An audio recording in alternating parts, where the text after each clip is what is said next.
YouTuber मैं को आदे जिथों दी खोती उथे ही आन खलोती। अच्छा अज तू साकू सी कैसे कल ती तू सादे नाल उड़दा बांधा रह गई, कल ती सादे कटे खंदा रह गई, अज तू साकू या बकवासा मरे थे। कोई शर्म पैकेट शर्म खुदा ज़ात हर शय दी खड़ी है, ठीक है ना। क्या केड़ा चंगा है केड़ा हल्का है सारे दी मतलब है अच्छाई बुराई वो देदा खड़े।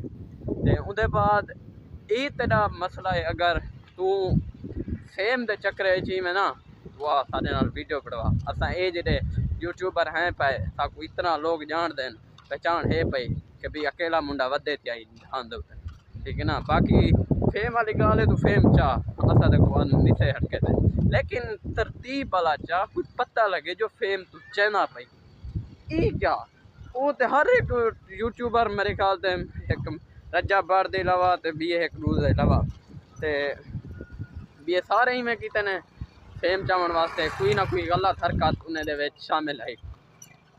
ते अल्हम्दुलिल्लाह मैं साल था दू था जेड़ा मैं को था ना कहीं दे मैं फेम कोई कहीं दे किने फेम चावन वास्ते मैं आप को या बीए को बुरा साबित नहीं किया। ये भी तक जिंदगी दे विच याद होवे।